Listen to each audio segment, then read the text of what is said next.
안녕하세요. 김호준입니다. 블랙리스트 의혹은 사실 무근인 것으로 결론났다.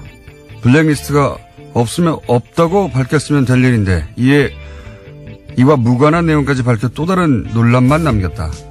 조선일보가 사법부 블랙리스트 사건을 보도하는 핵심 관점입니다. 그런데 조선일보는 중대한 사실들을 생략했죠. 발견된 문제의 문건들은 전체를 다 열람한 것이 아니라 몇 가지 키워드를 검색해 나온 제한된 결과물이고, 키워드가 검색된 문건 중에서도 당사자가 암호를 제공하지 않아 열지 못한 문건이 760건, 이미 내용이 삭제된 문건은 300건이었으며, 이런 조건에서 특정 문건이 발견되지 않았다는 게 애초부터 그 문서가 없었다는 입증도 아니거니와, 결정적으로 조선일보 보도에는 블랙리스트 의혹의 본질이 없습니다. 이 의혹의 본질은 사법부 내 사찰이 과연 존재했느냐 하는 거죠. 조사 보고서를 보면 법원 내 사찰이 존재했다는 것은 누구도 부인할 수 없습니다. 그렇다면 의혹이 사실 무근으로 결론 났다 할 것이 아니라 사찰은 존재했다고 해야 하는 게 정상적인 언론이라면 가져야 할 입장인 거죠. 말해놓고 보니까 조선일보에 제가 지나친 요구를 했습니다. 조선일보는 그냥 하던 대로 하세요. 김호준의 아량이었습니다. 네. 김은지입니다. 네. 제가 오프닝을 아침에 딱 쓰고 나서 이런 요구를 할 수는 없지. 아량을 베푸셨군요. 네. 하던 대로 해야 된다. 사람이 안 하던 짓 하면 죽는다는 소리가 있잖아요. 네. 하던 대로 하는 게 맞다. 제가 무리한 요구를 했다 생각이 듭니다. 제가 이게 조사 보고서 기자들은 아마 다들 읽어봤을 것 같은데, 별지. 예, 저도 봤습니다. 언론 보도에 이게 다 담을 수가 없으니까요. 예. 그래서 이제 별지 내용들을 다 읽어본 일반 시민들이 잘 없겠지만, 다 읽어본 사람들은 이건 뭐 황당무계하거든요. 내용을 보면. 네, 그렇죠. 예. 저희가 이정렬 판사님과 오늘 또 한번 짚어보겠는데, 이게 이제 보통 경악을 한다, 충격을 금할 수 없다, 이런 표현을 하는데, 저는 그런 표현은 좀 안 어울린다고 생각해요. 너무 찌질하다. 내용이 너무, 이게 우리나라 대한민국의 법원 행정처라고 하면 최고 엘리트들인데. 예, 그렇죠. 법관 중에서도 가장 엘리트들이 가는 곳입니다. 네. 이게 너무 찌질하다. 보면은 게시판 댓글 숫자 세고 있고. 댓글 주요 내용까지 다 보고하고 있는데요. 네. 굉장히 유치한 내용들까지도요. 그런 다 다음에 보고를 하고 있습니다. 예를 들어서 누구누구를 보내서 설득하라느니, 설득이 실패했다느니, 그리고 이런 것도 있어요.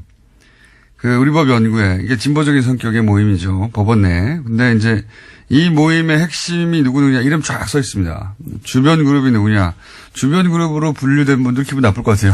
이름이 쫙 써 있어요. 그리고 나서 이제 핵심 그룹이 일반 판사들 호응을 얻는 것을 차단해야 된다. 핵심 그룹을 고립시켜야 된다. 그래서 대응 전략 같은 거 쭉 있고, 카페 활동이나 인터넷 활동을 어떻게 저지할 것인가. 게시물, 댓글 엄청 자세하게 써 있어요. 네, 심지어 개인 페이스북에 달린 댓글까지도 보고하고 있는 상황입니다. 네, 자기들끼리 다 보고하고, 이거 심각하다. 어떻게. 그걸 두고 사찰이 아니라고 말하는 것도 굉장히 황당한데요. 사찰이라고 하는 것도 유치한 수준이에요, 아주. 근데 그런 내용이 가득합니다. 발견된 문건. 그것도 전부가 아니죠. 정말 심각한 정말 일부가 나온 겁니다. 정말 심각한 거는 못 봤다고 봐야 되는 거죠. 네, 행정처 차장이 굉장히 핵심 인물로 꼽히고 있는데 그 사람 컴퓨터는 아예 열어보지도 못했거든요. 그리고 또 열어본 것들 중에 삭제했다니까 파일을 삭제했다고 생각하시는 분도 있는데 그게 아니고 파일이 있는데 열어보면 내용이 아무것도 없어요. 지워버린 거죠. 예. 그렇게 삭제해버린 겁니다. 예. 이런데 무슨 블랙리스트 의혹이 사실 무근으로 드러났다. 이렇게 쓰면 안 되죠. 읽어봤으면 절대 그렇게 못할 텐데 읽어보고 나서도 사실 무근이라고. 전체가 블랙리스트예요. 전체가. 네, 유일하게 시사인 칼럼도 들어가 있습니다. 그런 것도 굉장히 있습니다. 황당했는데요. 예. 시사인 칼럼 썼는데 이거 편집을 악이죠. 시사인 얼마나 나쁜 잡지인가. 네, 그러지 않습니다. 전혀 그러지 않고요. 그리고 저희 방송에 나왔던 바로 차상환. 예, 차상환 판사. 예. 판사가 이제 칼럼도 쓰고 했을 때 얘기고, 요게 이제 그 문건 내용이 대상이 된 기간이 저희 방송이 나온 이유는 없어요. 그래서 아깝습니다. 방송 나온 다음에 어떻게 반응했는지도 있었으면 좋았을 텐데, 칼럼 한번 썼다고 그렇게 길게 보고서를 쓴 만큼. 예, 그렇죠. 칼럼 하나 썼는데 엄청 길어요. 이 사람을 어떻게 해야 되는지, 누굴 보내서 설득하라고. 방송에 나왔으면 얼마나 더 긴 내용이 나왔을까. 예. 주변에 기자분들이 계시면 구해서 보시면, 네. 처음엔 우리는 판사가 아니다 보니까 충격을 받는다기보다는 콧웃음이 나오는 정도. 야, 이렇게 하나? 제가 한 3차례 가까이 읽었는데요. 네. 읽을 때마다 더 화가 납니다. 읽을수록 화가 나는 보고서이긴 합니다. 저는 처음에는 야, 이거 심하다 싶다 나중에 웃겼어요. 야, 이 사람들 엘리트들이 읽어가고 있구나. 지질합니다. 굉장히 보고서가. 자, 첫 번째 뉴스는요. 네, 그 뉴스에 집중하다 보니까 다른 뉴스를 먼저 좀 전해드려야 될 것 같은데요. 국정원 특수활동비 수억 원을 받은 혐의로 구속된 김백준 전 청와대 총무기획관이 있습니다. 이명박 정부 시절에 총무기획관이었는데요. 드디어 입을 열었다고 YTN이 보도했습니다. 검찰이 김 전 기획관이 국정원 자금을 받아서 사용한 배경에 이명박 전 대통령의 지시가 있었다라고 진술했다고 알렸습니다.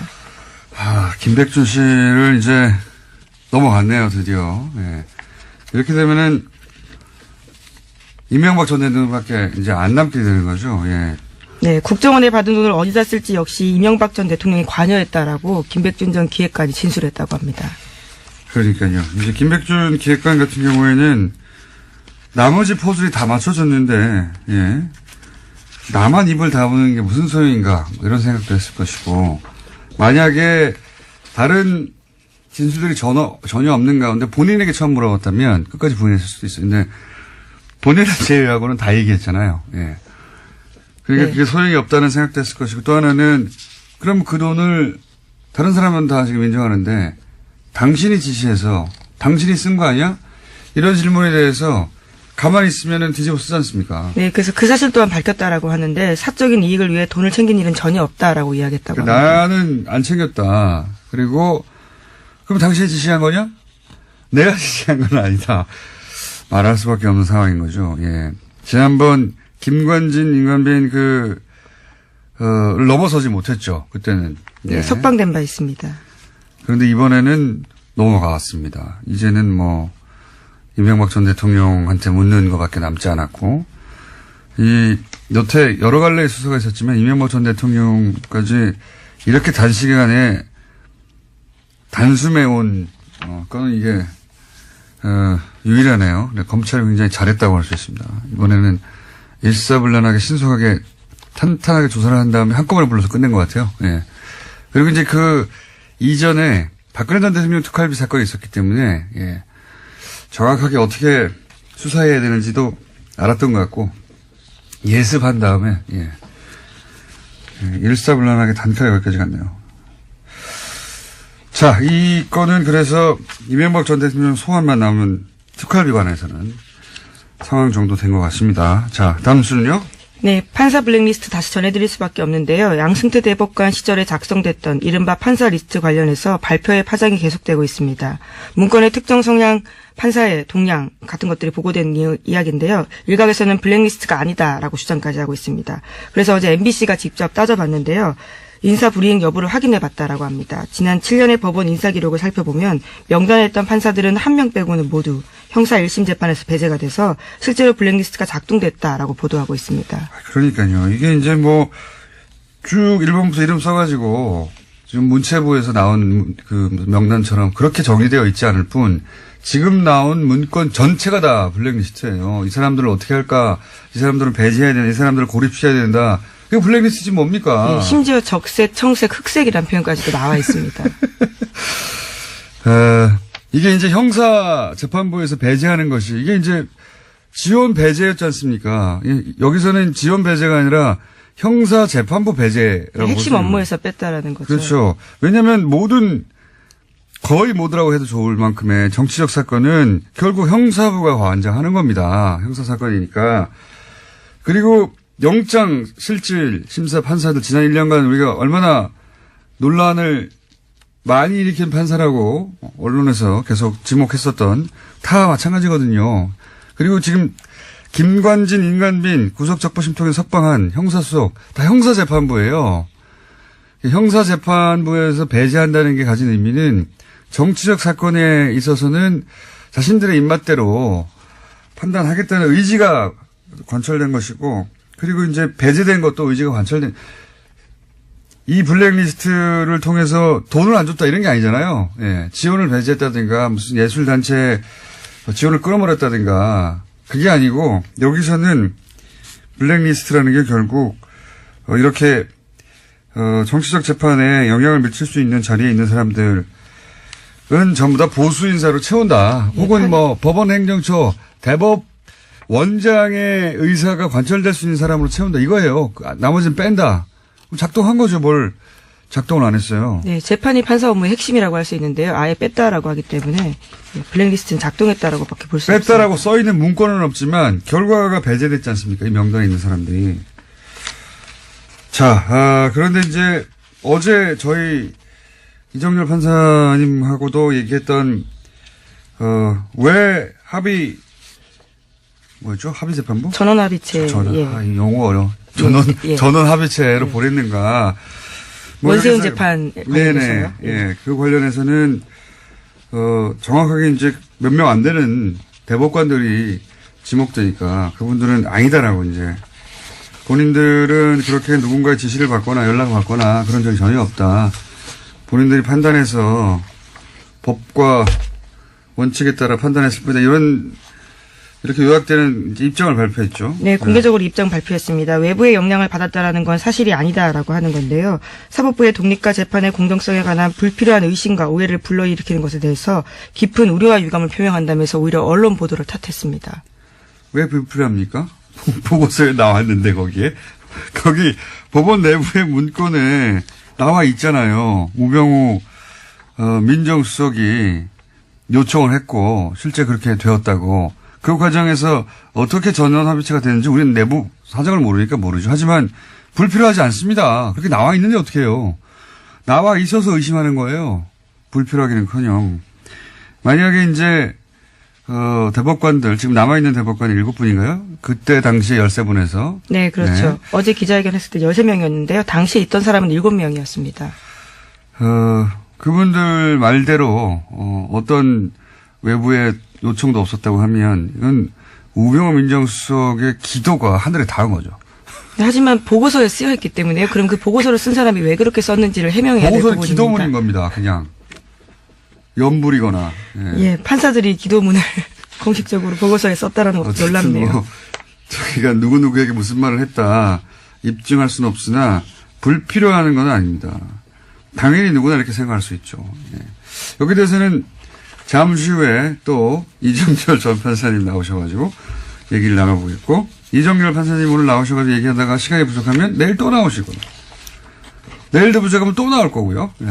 네, 그만큼 굉장히 중요한 사안이기 때문에요. 중요하기도 중요하고요. 이제는 얘기할 수 있는 문건이 있잖아요. 문건 내용이 너무 풍성해가지고요. 얘기할 게 많아요. 네, 그렇지만 임종원 전 법원 행정처 차장의 PC는 아직도 열어보지 못했다는 점 다시 한번 강조하겠습니다. 강제 수사를 해야 한다고 봅니다. 네. 범죄가 벌어졌는데, 범죄 아닙니까, 이게? 예.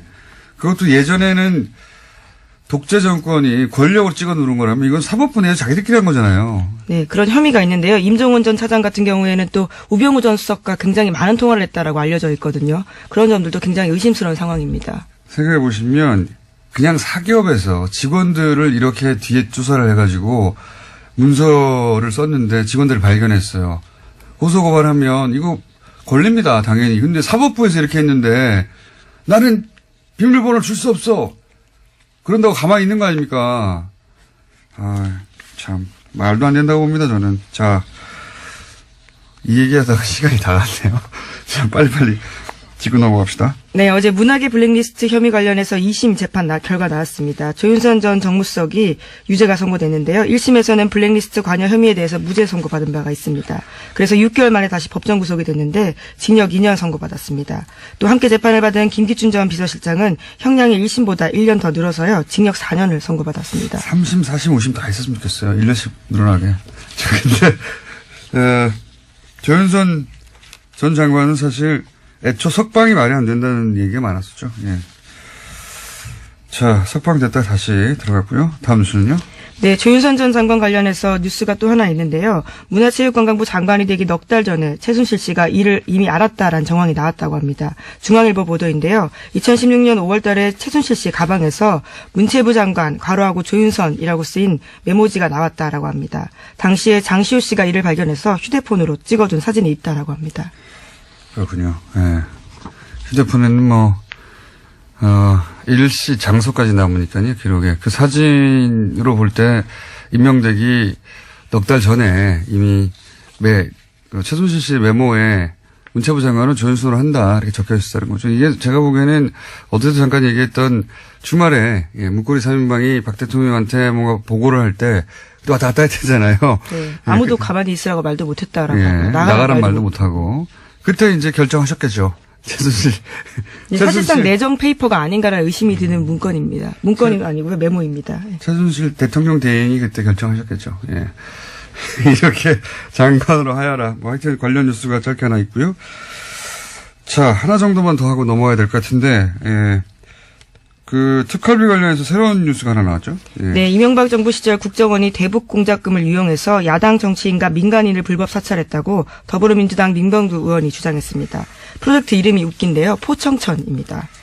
자, 그래서 민병두 의원이 직접 잠시 후에 스튜디오에 출연하셔서 사안을 다룰 텐데, 사실 특활비 관련해서 자기 집 기름값도 내는 뉴스가 이미 나왔기 때문에, 무슨 뉴스든 특활비 관련해서는 가난하다 싶긴 했었는데, 대북 공작비를 빼먹었다는 뉴스는 레벨이 또 달라요. 예.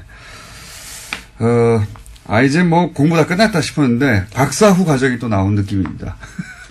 박사 후 과정이. 자, 공부가 끝이 없네요. 여기까지 하겠습니다. 시사인의 김은지였습니다. 감사합니다.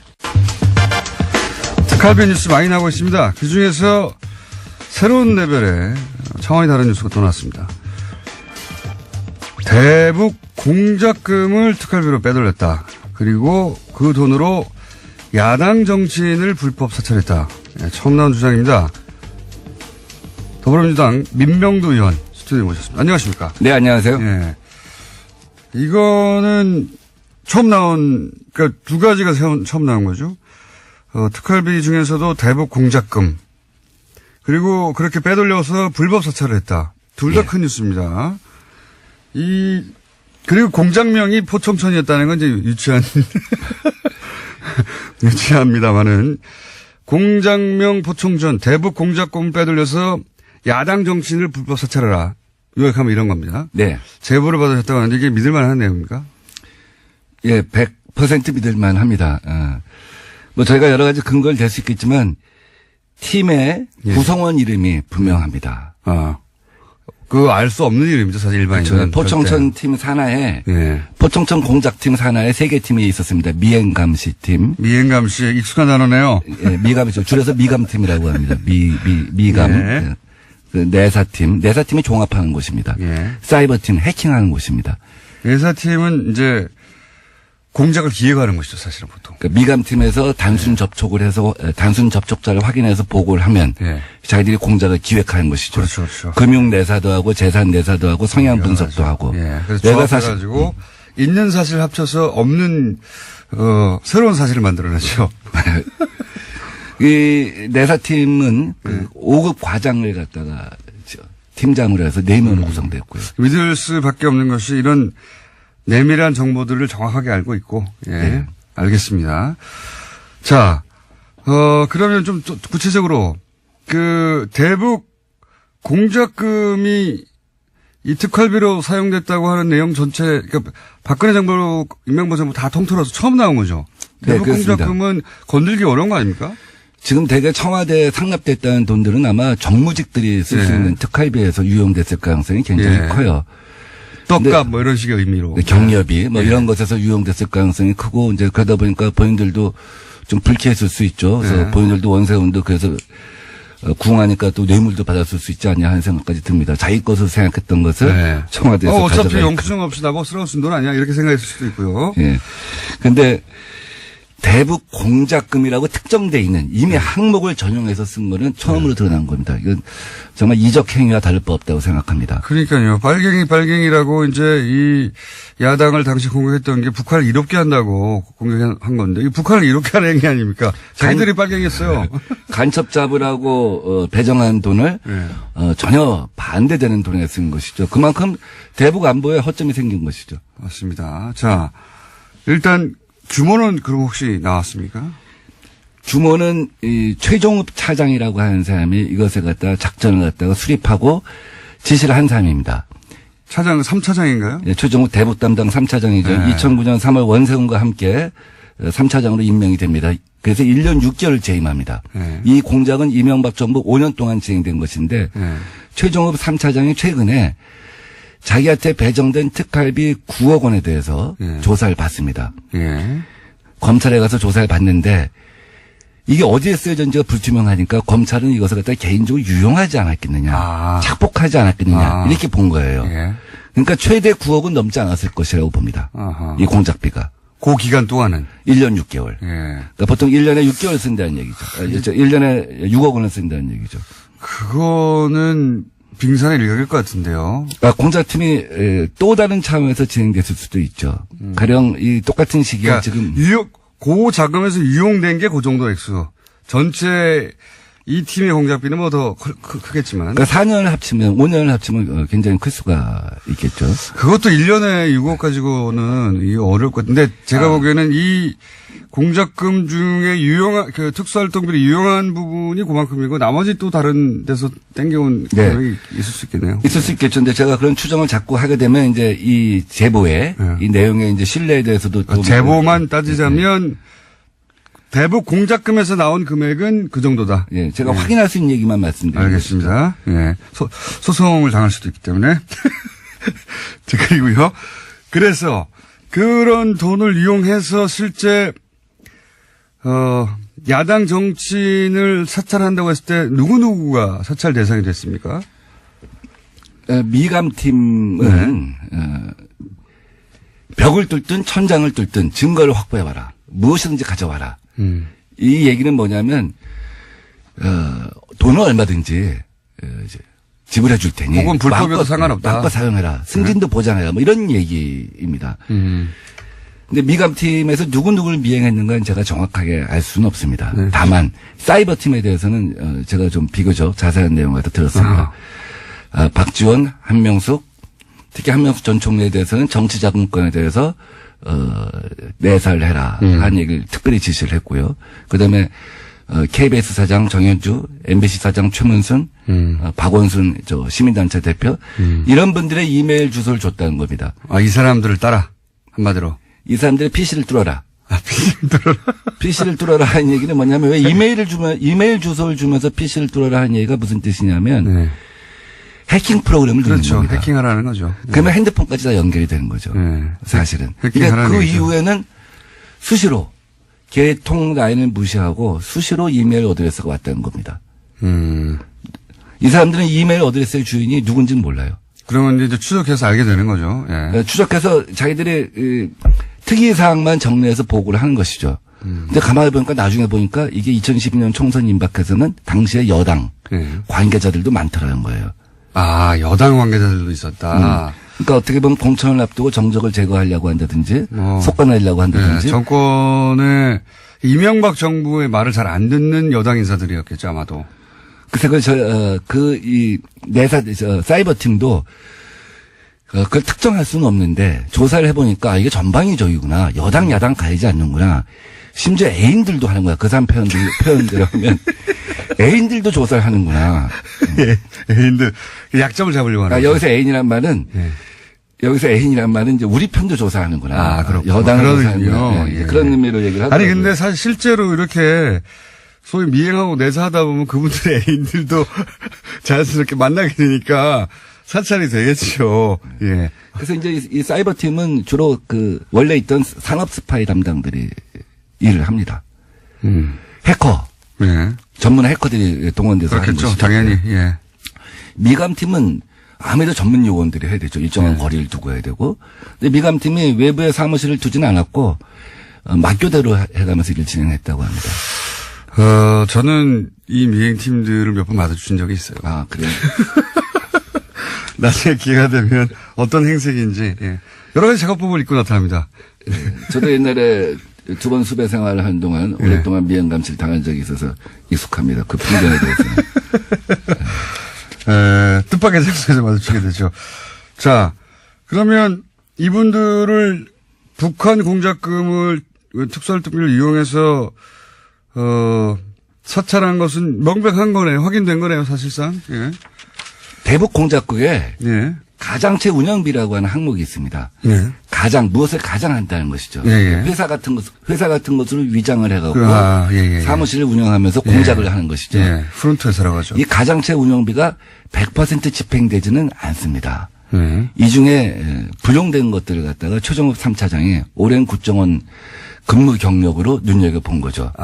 이걸 전용하면 되겠구나. 아하. 근데 이것을 곧바로 방첩국에 넘겨갖고, 방첩국은 이제 외삼의 산업 스파이 담당하는 곳인데, 곧바로 전용을 하게 되면 문제가 생길 수밖에 없지 않겠습니까? 예. 내부에서 예상관이나 이런 사람들이 일단 저항을 하게 됩니다. 예, 그렇죠. 이건 아니다. 예. 그래서 일단, 어떻게 대북을 빼돌려서 야당을 사찰하냐, 이렇게 나올 수 있으니까요. 그렇죠. 그래서 용도 세탁을 합니다. 항목 세탁을 합니다. 아하. 유력 정치인 해외 비자금 은닉 실태 조사. 이렇게 하면 약간 좀 그렇죠. 모호하잖아요. 그렇죠. 국정원 사람들이 생각할 때 유력 정치인 중에 북한하고 연결되는 사람도 있겠지. 네. 그 사람들의 생각에는. 그래서 일단 항목을 갖다 위장해놓고 요것을 갖다 방첩국에서 쓰게 하는 것이죠. 이거는 정말 내부 인사가 아니면 나올 수 없는 이야기네요. 그렇게까지 했다는 거는 어떻게 알겠습니까? 내부 제보가 아니면. 그래서 이제 주로 쓰는 돈이 경력이라고 합니다. 경력금. 경력금이 제일 중요한 항목 중 하나고 또 내사팀이나 미감팀이 이제 너 미행했으니까 또 항목이 없으니까 경력금으로 줬다. 중요한 성과를 냈다. 네. 중요한 성과를 내면 경력금을 갖다 뭐 얼마 줄지 모르겠습니다만 성과에 따라 다르겠죠. 인센티브 성과급이겠죠. 그다음에 그 접촉자. 예. 접촉자에 대한 사례비라고 하는 것이 있습니다. 접촉자. 이게 이제 이른바 이제 망원 같은 개념이죠. 이제 빨대. 확실히 포섭되면 망원이고, 예. 그쪽 용어로 하면 빨대고. 빨대죠, 빨대. 빨대라고 또 이쪽 그 정보권 용어로 하면 망원이라고 하죠. 예. 그 사람들한테 사례비도 있고, 예. 그러면 프락치라고도 했었죠. 지금도 하고 있고. 이러면 이 내용이 그 원세훈 원장에게 보고되고 이명박 전 대통령에게 보고되고 하는 사실은 혹시 확인하신 바 있습니까? 그러니까 일정 시점이 지나면 그러니까 마구잡이로 오다가 내려왔다고 합니다. 이메일 어드레스가. 원장 비서실에서 내려오기도 하고. 원장 비서실이면 뭐 당연히 예. 원세훈 원장이 알았겠네요. 또 3차장한테 내려오기도 하고. 예. 그래서 국정원은 사실 약간 좀 위장 조직 비스듬해 갖고 우리가 생각할 수 있는 거랑 그 직급의 규모가 좀 다릅니다. 예. 그러니까 국실이 제일 1급 부서입니다. 예. 그 다음에 단, 뭐 사단, 이런 그 우리 심리전 전단. 것처럼 예. 그 밑에가 실 밑에 단. 단 있고 단 밑에 처가 있습니다. 예. 우리가 국가보훈처 하면 장관급 부서 아닙니까? 그 밑에 예. 처가 있는데 이렇게 마구잡이로 지시가 내려오고 불법적인 지시가 내려오니까 이 단장 밑에, 그러니까 이 단장급 작전이거든요. 포청천 작전은 단장급 작전인데 그 밑에는 처장이 나한테 보고하지 마라. 나는 관계없는 일이다. 이 불법이 명백하니까. 그렇죠. 나중에 큰일 난다 하는 생각을 한 거죠. 그럼에도 불구하고 마구잡이로 이메일 주소가 내려왔는데 어떤 때는 이 라인을 무시하고 단장을 무시하고 직접 원장 비서실에서 이거 알아봐. 이 이메일 알아봐. 그래서 자기들이 추정컨대 일정 시점 지나서 보니까 뭐 애인 적분 가릴 것 없이 막 조사하는데 어떤 경우에 원장이 누구 점심때 만나서 유럽 정치인이 이 사람 좀 알아봐 하면 그거 알아봐주고 이런 것이 아니었나 싶을 정도로 개인 흥신소 비슷해지지 않나 하는 생각이 들었다는 겁니다.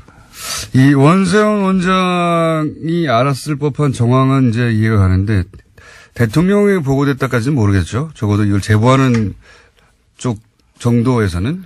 근데 국정원에 예. 아까 말씀드린 처단 국실에서 자체적으로 하는 업무에 대해서는 대통령한테 보고할 필요는 없습니다. 그렇죠. 결과만 알려면 되니까. 근데 원장이나 예. 차장이 진행한 업무에 대해서는 대통령한테 보고를 한다고 합니다. 그리고 최종업 씨는 1년 6개월 하고 그다음에 김남수 씨가 나머지 기간을 했습니다. 차장이 바뀔 때 당연히 또 대통령한테 기존 업무를 갖다 파악하고 새로 무엇을 하겠다는 보고를 한다고 완전히 합니다. 새로운 내용이네요.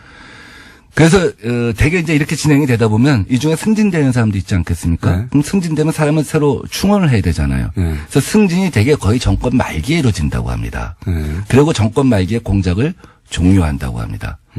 그래서 박근혜 정부 때 남재준 원장이 이제 새로 와서 네. 이걸 들여다보기 시작한 거죠. 이거 뭐였지? 과거에 이전에 뭐 한 뭐랬지? 거야. 네. 이제 감찰하기 시작하니까 사실 뭐 네 분 다 초록이 동생이고 다 한편이고 이러니까 이걸 보호할 수밖에 없지 않겠습니까? 이렇게 되면 이걸 조사하게 되면 대북 공작 역량이 전부 와야 된다. 이렇게 하면서 방어를 했다는 거죠. 근데 뭐 알긴 알았다는 얘기네요. 그러니까. 그렇죠. 이 사람들이 이명박 정부 때 뭘 했구나. 어떤 조사를 했구나. 그래서 이게 뭐지? 자기들도 관심 가질 수밖에 없지 않겠습니까? 또 어떤 때는 자기들이 거기서 벤치마킹도 할 필요도 있는 것이고. 근데 그쪽에서 이게 안 된다. 대북 역량 라인이 와야 된다. 그럼 알 수가 없는 거죠. 그래서 그 폭로되거나 하진 않았고. 그래서 이제 남재준 원장이 이 포청천 작전에 대해서 전모를 파악하지는 못했던 것으로 알고 있습니다. 그러나 거기서 아이디어를 얻어서 또 다른 제2의 박근혜판 포청천 작전을 갖다가 전개했을 수도 있겠죠. 있겠죠. 예. 제가 궁금한 거는 이게 이제 국정원 그 적폐청산 위원회에서 그때 한참 여러 가지 이제 문제점들을 거론할 때 이게 왜 안 나왔죠? 그러니까 국정원 적폐 TFT가 이제 나중에 종합 대국민 보고를 하면서 메인 서버에 접근할 수 없었던 것이 제일 큰 한계였다. 이런 말을 하지 않습니까? 그게 하나였을 것 같고요. 네. 국정원 TFT를 구성할 때 큰 원칙이 뭐냐면 국정원 식구들로 하지 말자. 네. 왜냐하면 지난 20년, 30년 국정원에 근무했던 사람들은 언젠가는 어느 시점에선가는 어느 위치에선가는 나쁜 짓을 누군가는 했을 것이다. 누구든지 했을 것이다. 그럼 누가 누구를 갖다 탓할 수가 없는 상황 아니냐. 그래서 외부에서 사람을 데려옵니다. 그건 잘했다고 생각해요. 근데 외부에서 사람을 데려오다 보니까 한계가 있다. 내부에 문제점을 속속들이 들여다볼 수가 없었던 이런 것이죠. 내용 같은 경우에는 숨겨버리면 알기 굉장히 힘들었다 이런 얘기네요. 그렇죠. 이실직고 해라. 근데 이실직고 안 하면 알 수가 없는 거였죠.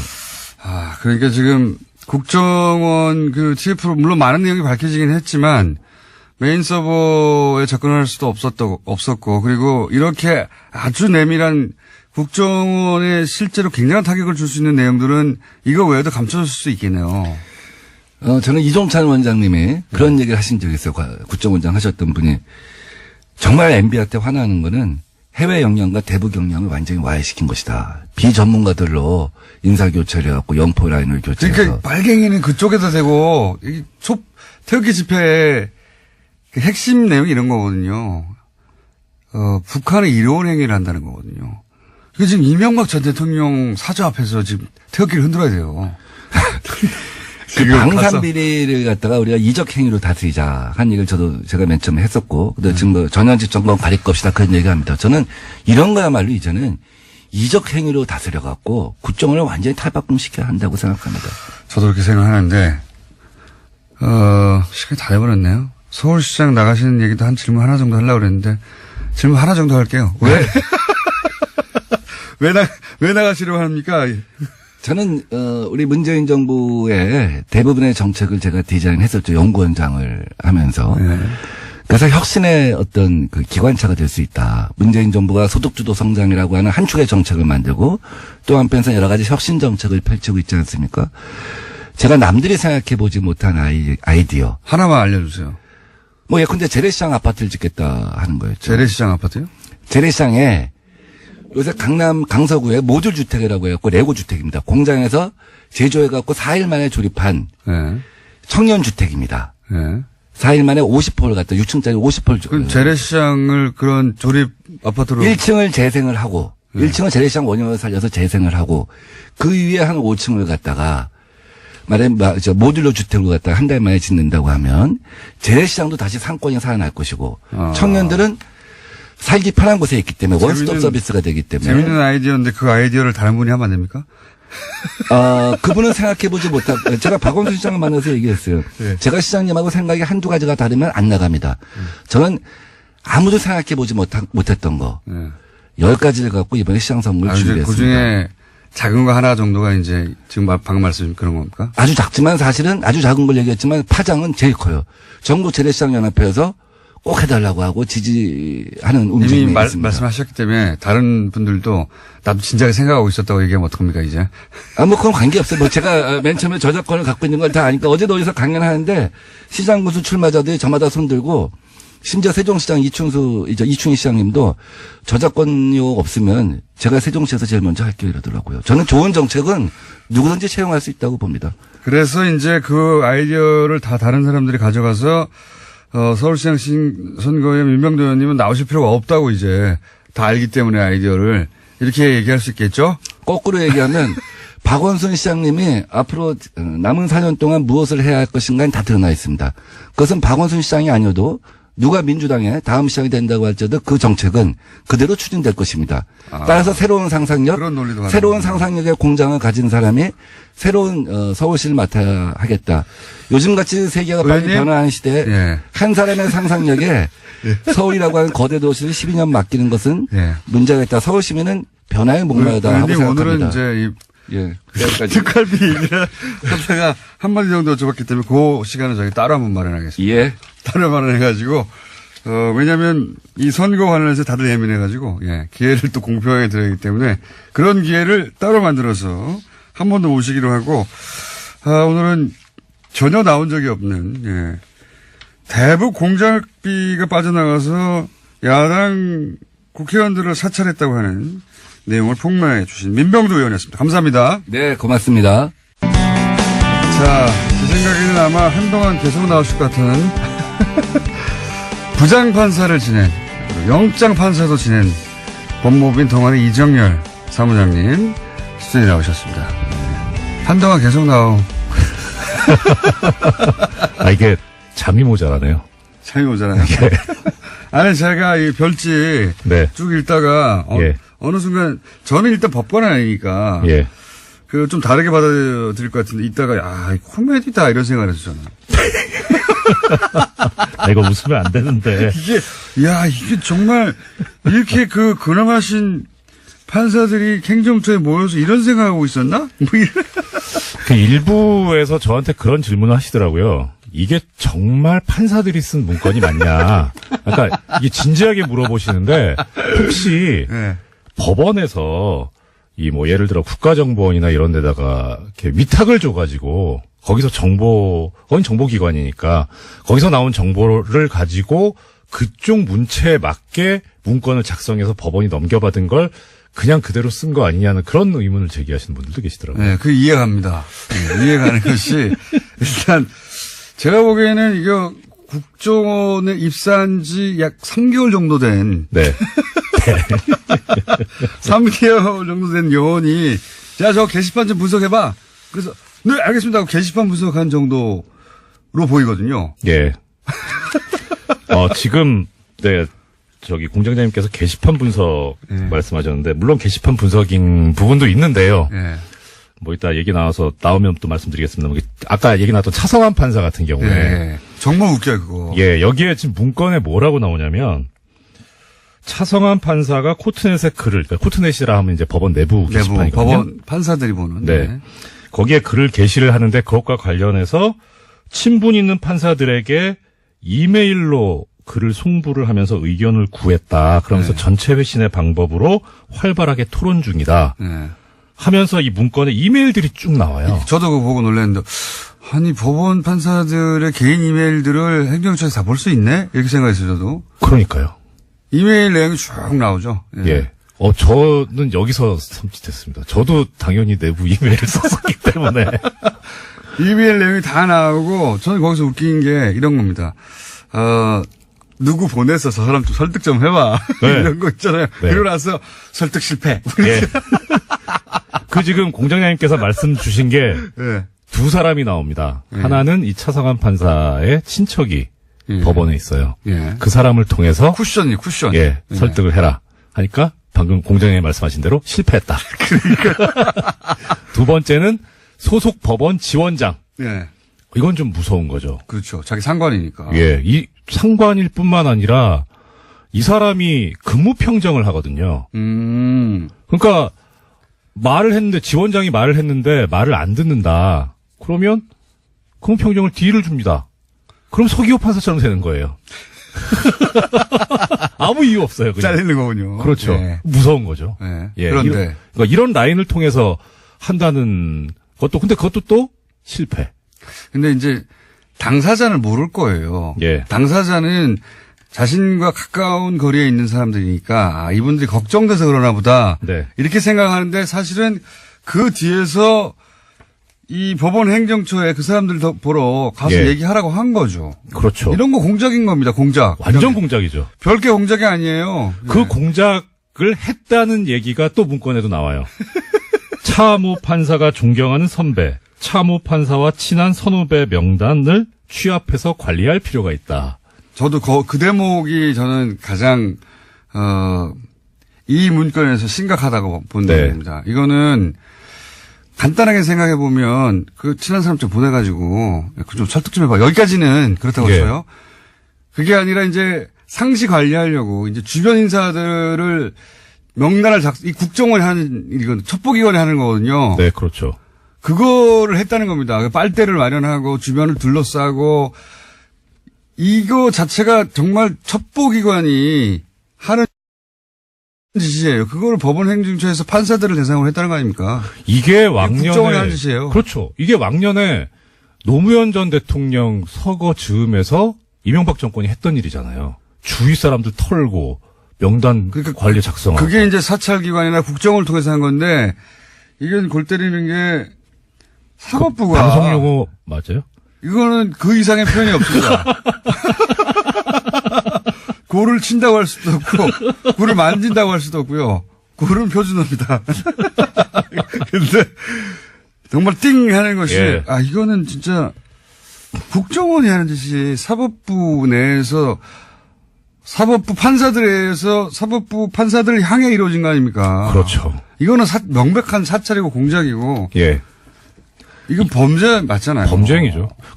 예전에 이런 적이 있습니다. 우리법연구회 이제 신입 회원이 들어오면 환영회를 할 거 아닙니까? 그럼 전 나가죠, 당연히. 나가서 저하고 이제 돌아가면서 인사하는데 그런 얘기 합니다. 이 판사님 뵙고 싶었습니다. 존경합니다. 이래요. 그러면 어디 가서 절대 나 안다고 하지 말라고. 농담으로 그랬는데 이게 현실이었던 거죠, 그게. 이 보고서 별지를 보고 여러 가지 감정을 느낄 분들이 있을 텐데. 네. 저는 처음에는 좀 심각했던 나중에 이제 코미디 같다고 말씀드렸잖아요. 근데 너무 유치해서 진짜 소꿉장난 하듯이 학급 회의 하듯이 제 마음에 안 들어. X, 제 동그라미, 제 세모 이렇게 해놨더라고요. 진짜로. 그것도 세모 2개, X 2개. 제 친구들 우리 편으로 끌고 와. 이런 거. 예. 제가 존경하는 사람 누가 있지? 누구한테 말하면, 누구한테 말하게 시키면 제가 말을 듣지? 반이야. 담임한테 얘기해. 이런 거예요. 정말. 그걸 굉장히 어려운 단어와 심각하게 써 있어요. 그렇죠. 한자말로 썼죠. 네. 이 공부만 많이 했지. 이게 초등학생들이 하는 짓이 이게. 근데 그게 사법부 내에서. 공장님 지금 초등학생 무시하시는 겁니까? 사과하세요. 그게 엄청 진지하게 써 있어서. 그리고 그 대상이 된 사람들 정말 화가 날 것 같아요. 이게 화도 하지만 무서운 거죠. 공포죠. 맞습니다. 불이 뽑아야 되는데 시간이 다 됐네요. 3부에서 조금 해야 될 것 같습니다. 3부에서 이정열 판사님 잠깐 더 뵙겠습니다. 자, 이정열 판사님과 짧게. 왜냐면, 노회차 원내대표가 이미 와 계십니다. 옆에 계시기 때문에 짧게 얘기하고, 이 내용에 그 이름이 등장하시는 판사님의 부인은 뭐라고 하십니까? 역시 부장판사이신데. 처음에 이거 문건 보고. 예. 물어볼까 하다 안 물어봤어요. 속상할 것 같아서. 굉장히 긍정적으로 표현되어 있습니다. 예. 근데 여러 가지 이제 제 얘기도 나오고 하니까. 그래서 그냥 얘기 안 하고 방송에 왔는데. 어제, 그러니까 방송 마치고 아침 7시 58분에 메시지가 왔습니다. 저한테. 방송 잘 들었다. 헌재 모임 갔다가 김상환 부장님 방송 잘 듣고 있다고 안부 전해달라고 한다. 방송 통해서 저 통해서 방송 처음 탔는데 내용이 하필 그래가지고 망신스럽다. 리스트에 좋은 얘기 쓰였다는데 너무 모욕적이다. 그리고 등장 자체가. 예, 앞으로 애들 엄마라고 부르지 말고 철하고 불러라. 혼났습니다. 자, 요거 한 가지 여쭤볼게요. 네. 전원합의체. 네. 어제 이제 그 우병우 민정수석이 전원합의체로 보내달라고 해서 결과적으로는 전원합의체 갔는데 어제죠. 어제 이제 대법관들이 우리는 법과 원칙에 따라서 판단했지 누구 얘기를 듣고 전원합의체에서 그런 결론을 낸 게 아니다. 라고 네. 요약되는 내용의 입장 발표가 있지 않습니까? 네. 요거 어떻게 생각하십니까? 내부 사정을 아시는 분으로서? 일단 외형상으로는 그럴 듯한데요. 그 실질을 따져보면 손바닥으로 하늘을 가리는 행위입니다. 왜냐하면 왜 그렇습니까? 거기서 뭐라고 얘기를 했냐면 대법관들이 모여가지고 이 국민적 관심사가 집중된 중요한 사건이기 때문에 원세훈 재판이기 때문에. 예, 그래서 통상 판례를 바꾸거나 뭐 이견이 있는 경우가 아님에도 불구하고 전원합의체 해부했다 이렇게 얘기를 했거든요. 국민적 관심사가 있는 사건이 당시에 있었어요. 뭐냐면 18대 대통령 선거 무효 확인의소가 있었습니다. 대법원에. 근데 지금 어제 나온 의견을 주도한 고영한 대법관이 그 무효 확인소의 주심 대법관입니다. 그렇게 관심 있었던 사건을 공직선거법상 그 무효 확인의소는 180일 안에 선고를 하게 돼 있거든요. 180일 안에 선고를 한 것도 아니고 재판도 한 번도 안 열었어요. 그러다가 박근혜 전 대통령이 탄핵되고 나서 이 재판이 결론이 납니다.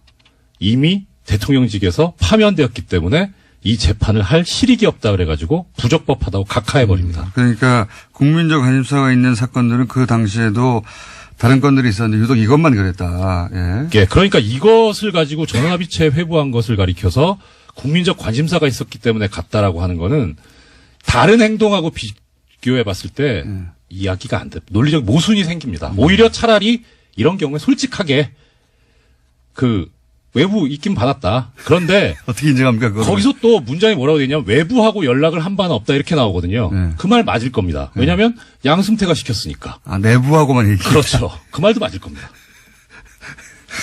자, 그 일로 인해서 고소고발 당하시고요.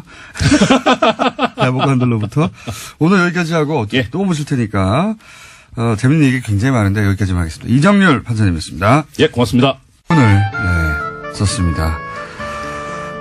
노르가즘 노회찬 원내대표 나오셨습니다. 안녕하십니까? 네, 안녕하십니까? 사실은 요 사안은 또 전문가 아니십니까? 법조계 출신으로서. 그러니까요. 본인이 이제 이 법원을 통해서 의원직도 상실한 바가 있기 때문에 하실 말씀 아시죠 이게? 읽어보셨죠 이거? 예, 뭐 여기 여러 가지 문제가 있는데 눈에 띄는 것은 이제 법원 행정처, 이거 법원 행정처에 있는 분들이 주요 보직자들은 다 판사 출신들입니다. 그렇죠. 현역 판사들이죠. 근데 이분들이 그 판사들을 갖다가 뒷조사를 해가지고 우리 편 아닌 편 이렇게 구분을 하고 너 우리 편 얘 아니야. 얘는 세모 이렇게. 근데 그런 과정에서 보면은 법원 내부 그 망에 그 여성 판사들만 들어가는 곳이 있습니다. 판사라더라도 남성들은 못 들어가도록 폐쇄 공간인데요. 이런데 그 아이디하고 비밀번호를 알아내가지고 들어가서 거기까지 다 훑어보는 거예요. 이메일도 훑어보고 못 들어가겠지 하는 곳에 다 들어가가지고 다 누군지 알아내요. 그렇습니다. 다 알아내고 그리고 행정처라는 곳이 이제 기본적으로 법원 행정을 다 총괄하는 곳이다 보니까 사실은 시스템을 장악할 수가 있으니까요. 서버를 열어보면 다 알 수 있는 거 아닙니까?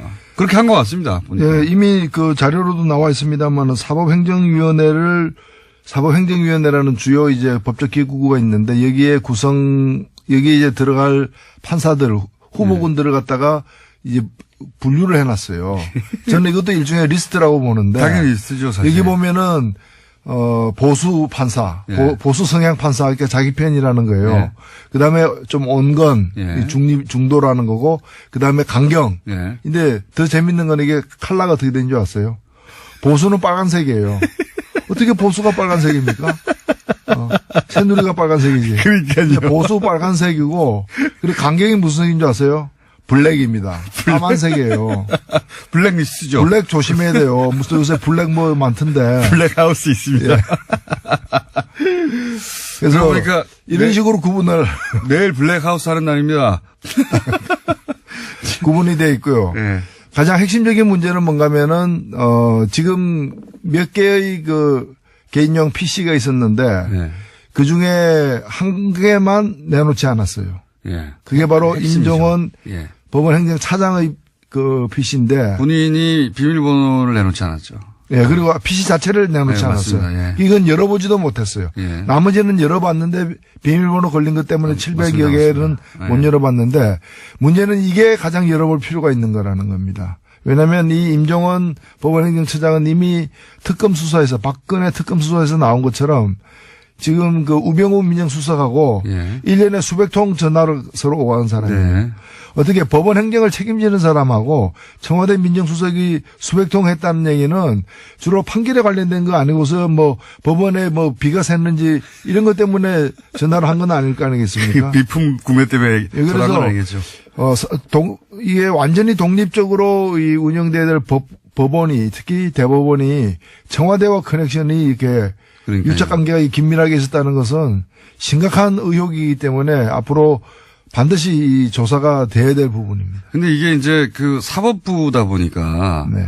판사들을 대상하다 보니까 검찰 쪽에서도 부담이 큰 것 같아요. 왜냐하면 앞으로 모든 그러니까 사실은 판사는 심판이고 변호사와 검찰이 부딪히는 거 아닙니까? 그런데 이제 이 검찰이 사법부 전체를 대상으로 수사한다든가 사법부의 핵심 요직에 있었던 사람을 수사하는 게 부담이 크고 사법부도 또 내부 조직 논리상 사법부가 어떻게 검찰한테 수사를 의뢰하냐 이런 인식이 있는 것 같아요. 그렇습니다. 그건 또 한편 사실이기 때문에 그래서 저는 어떻게 해야 됩니까? 김명수 대법원장에게 마지막 기회 한 번의 기회가 주어져 있다. 네. 지금 진상조사위원회도 진상을 파악하지 못했고 네. 추가조사위원회는 문서만 파악했어요. 그렇죠. 이번에 파악된 문서 중에 문제가 되는 내용들이 많았잖아요. 네. 이것들이 실행됐는지 안 됐는지는 추가조사위원회에서 조사를 안 했습니다. 네.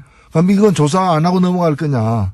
그러니까 그럴 수는 없지 않습니까? 예. 이런 법률- 게 밝혀졌는데. 예, 그렇다면 여기까지 조사를 해야 되고 아직 조사하지 않은 어떤 임종원 개인용 PC라거나 이런 까지 다 더 조사를 갖다가 해야 되는 마지막 조사 기회가 한 번 남아 있고 이 기회마저도 살리지 못한다면 지금 대법원장이 고심 중에 있는 걸로 알고 있는데 네. 이 기회마저 살리지 못한다면은 외부 강제 수사는 불가피하다. 네. 그렇지 않다면 우리가 과거에 안개부에서 쪽지 나오는 대로 판결하고 청와대에서 전화 오는 대로 판결했던 그런 치욕스러운 그 과거로 돌아가는 걸 용인하는 꼴이 아니기 때문에 용인하는 꼴에 다름없기 때문입니다. 그러니까 이게 이렇게 이 정도 나왔는데 넘어갈 수가 없어요, 사실. 국민들이 네. 다 봤는데 어떡합니까?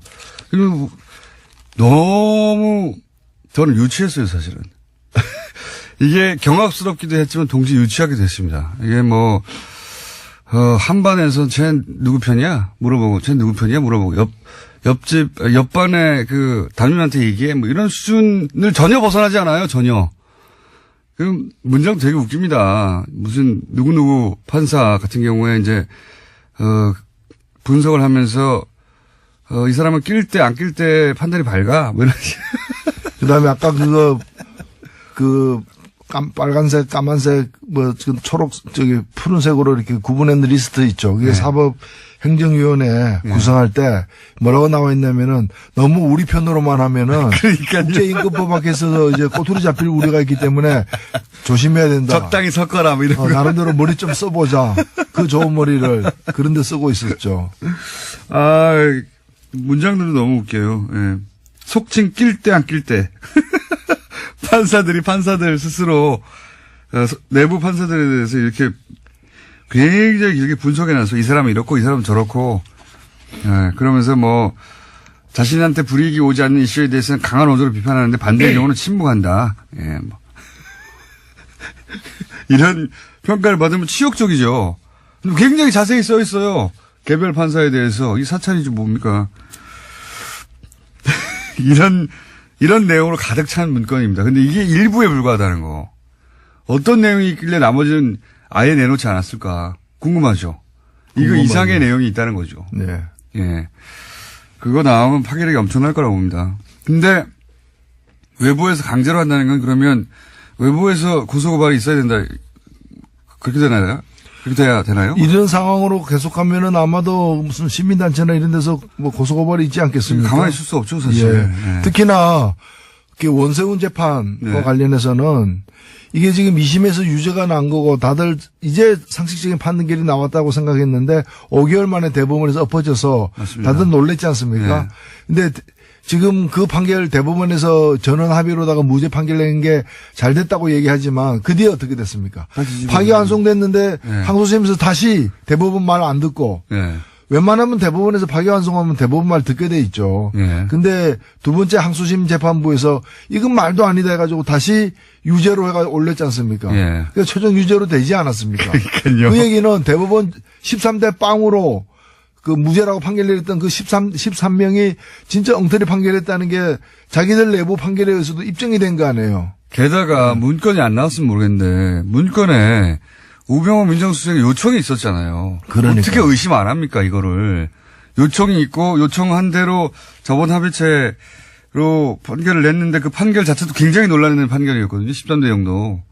말도 안 되는 거라고 했었는데 그게 이래서 이랬구나 생각할 수밖에 없죠. 그렇죠. 예. 그래서 그런 원세훈 재판만이 아닐 거라고 사실 보는 것이고요. 맞습니다. 그런 중요한 재판마다 청와대의 의견이 법원에 의해서 수용되는 그런 과정을 우리가 밝혀내야 됩니다. 그리고 또 이제 이 내용 중에 보면 이런 게 있습니다. 청와대가 오해하지 않도록. 그러니까 그 원세훈 2심에서 유죄가 났지 않습니까?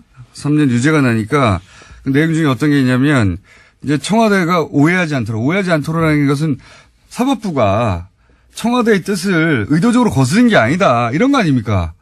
뭐 오해입니까? 판결이 났는데 판결이 났으면 판결 받아들여야지. 오해하지 않도록 뭐 오해를 풀어줘야 되는 식의 그런 문구들이 있어요. 저는 그거 보면서 예. 제가 그 안기부 삼성 엑스파일 사건 때 예. 2심에서 무죄를 받았지 않습니까? 예. 그때도 삼성그룹 이근 회장이 오해하지 않도록 그리고 그 대통령이 청와대가 오해하지 않도록 예.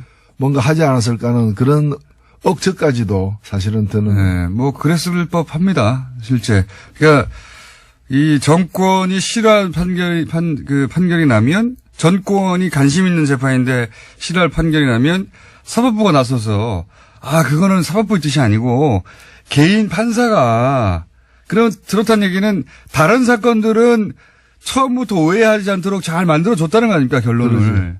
그렇게 생각할 수밖에 없죠. 그리고 우리나라 30대니까 뭐 정정하겠습니다.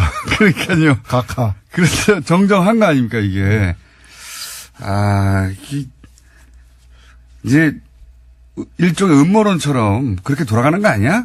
이렇게 얘기했던 거에 증거가 일부 나온 거죠, 사실. 그렇죠. 의심하지 않을 수 없는 겁니다. 여기다 불필요한 오해가 있다거나 뭐 이러면서 이제 불필요한 오해 논란이 있지 않도록 하면서 이 대법관들이 나서서 그렇지 않다고 얘기했는데 이걸로는 해결이 안 될 것 같아요.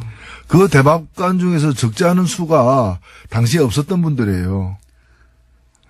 이게 절반은 없었던 분이죠. 2015년 7월에 예. 2015년 7월에 대법원에서 13대 0으로 무죄를 내렸기 때문에 지금 계신 분들 중에 적지 않은 수가 거의 절반에 가까운 분이 없는 그 분이에요. 당시에는 없었던 분들인데 왜 어제 나타나가지고 전원이. 전원이 그렇게 절반만 나와야죠, 그러면. 전원이 이렇게 얘기했다는 것도 좀 많이 안 된다고 생각이 들고. 요 사건은 이제 쉽게 가라앉지 않을 것 같습니다. 제가 보기에는 머지않아 이 조사 보고서 별지가 인터넷상에서 공개되어 버리지 않을까. 그래서 만인이 보지 않을까 싶어요. 보시면 충격과 함께 웃음이 나오실 겁니다. 네. 근데 이게 일부에 불과하다. 안 나온 게 700건이 넘는다. 예. 아예 내놓지 않아서 몇 건 있는지도 모르는 PC 남아있다, 여전히. 예. 그렇습니다. 현재 상황이. 자, 사법부 블랙리스트 사건은 그러하고요. 양승태 대법관은 어떻게 될까요? 전 대법관은?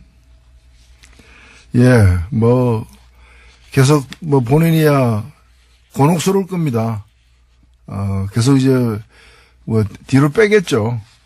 저는 양승태 대법관 한 명의 문제는 아니지만은 총체적 책임에 직접 연루돼 있기 때문에 네. 책임을 져야 된다고 봅니다. 이 문건을 작성하고 보고한 대상이 있을 거 아닙니까? 본인이죠. 예, 본인이죠. 양승태 대법관이 정점에 있었으니까 보고를 받았겠죠. 보고도 하지 않은 걸 자기들끼리 열심히 써가지고 혼자. 그러니까요. 예. 한편으로는 보고하고 한편으로는 등산 가는 것도 그 국정원으로부터 사찰당하고 이제. 예. 그 압박도 하고. 예. 자, 이 사건 굉장히 중요한 사건이라 저희가 앞으로 계속 다루겠습니다. 못지않게 큰 일들이 많이 있었어요. 예를 들어서 나경원 의원이 IOC 항의 성안을 보냈다든가, 여기 대해서 이제 화가 난 국민들도 있고, 그리고 북한 평창 올림픽이 평양 올림픽이다라고 보수 신문과 야당에서는 계속 공격하고 있고, 이거 어떻게 전체적으로 보십니까? 그 올림픽을 공격하는 저는 보수. 특히 나경원 그 의원은 패럴림픽 우리나라 네. 그 국제 패럴림픽의 집행위원이에요. 네. 그다음에 우리나라 이게 평창 동계 올림픽에 또 그 조직위원이기도 하고요. 맞습니다. 물론 그 조직위원은 뭐 거의 29명, 30명 되는 이제 거대한 규모입니다만은 이런 분이 그것도 IOC에다가 그 편지를 썼다는 것 자체가 저는 상식적으로 납득이 안 가요. 아니, 국무위원이 이 정부의 시책 중에 문제 있습니다 하고 유엔에다가 항의사안 보내는 거하고 똑같은 거 아니에요. 아니, 그럼 본인이, 그럼 조직위원이니까 그게 잘못됐다고 정말 믿는다면은 그 조직위원회 내서 문제 제기를 해야 되는 것이고, 안 되면은 자기가 조직위원을 사퇴해야죠. 그때 성명 한 장 발표하는 정도여야지 이걸 IOC는 그리고 상식적으로 보면은 이번에 단일팀 같은 경우에는 사실 이 단일팀은 이 단일팀으로 2018년 평창 동계올림픽 지원에 관련된 특별법이 있어요. 예. 이 법에 보면은 제3조 84조에 보면은 이 단일팀을 만들도록 되어 있습니다.